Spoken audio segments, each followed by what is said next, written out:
Life లో ఒక్కసారైనా ఈ గుడికి వచ్చి చూడండి. దేవుడి మీద నమ్మకమే లేని వాళ్ళు కూడా ఖచ్చితంగా మారిపోతారు. ఎందుకంటే ఇక్కడ జరిగిన కొన్ని విషయాలు నన్నే మార్చేసింది.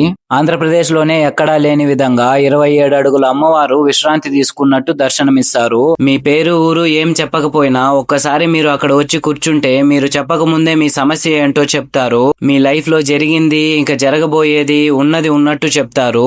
ఇంతకు ముందు నేను చాలా అమ్మవారి టెంపుల్స్ కి వెళ్ళాను, కానీ ఇలాగైతే నేను ఎక్కడా చూడలేదు. వినడానికి మీకు వింతగా ఉన్నా ఒక్కసారి వచ్చి ఎక్స్పీరియన్స్ చేస్తేనే మీకు తెలుస్తుంది. ఇక్కడ అమ్మవారికి ప్రదక్షిణ చేసి కాళ్ళకు ముడుపు గడితే కోరిన కోరికలు నెరవేరుతుందని ఇక్కడికి వచ్చే భక్తులు బలంగా నమ్ముతారు.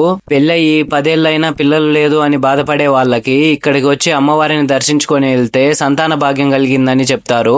ఒకే గుడిలో అమ్మవారు 3 రూపాలలో దర్శనమివ్వడం ఇక్కడ విశిష్టత. గర్భగుడిలో శాంతి రూపంలో అంగాల పరమేశ్వరి, విశ్రాంతి రూపంలో పెరియాయి అమ్మవారు, ఉగ్ర రూపంలో కాళీ అమ్మవారు 3 రూపాలలో దర్శనమిస్తారు. ప్రతి నెల పౌర్ణమికి ఇక్కడ ప్రత్యేక పూజలు ఇంకా అమ్మవారి ఉయ్యాల సేవ వంటి కార్యక్రమాలు నిర్వహిస్తారు. ఒక మన తెలుగు రాష్ట్రాల నుంచే కాకుండా బెంగళూరు, తమిళనాడు లాంటి పలు రాష్ట్రాల నుంచి ప్రజలు ఇక్కడ అమ్మవారిని నమ్మి ఈ గుడికి వస్తారు. ఇంకా ఈ టెంపుల్ టైమింగ్స్ అండ్ అడ్రస్ కావాలంటే కామెంట్ చేయండి, లొకేషన్ DM చేస్తాను. ఇలాంటి మరిన్ని వీడియోస్ కోసం హేమాద్రి డైరీస్ ని ఫాలో చేసుకోండి.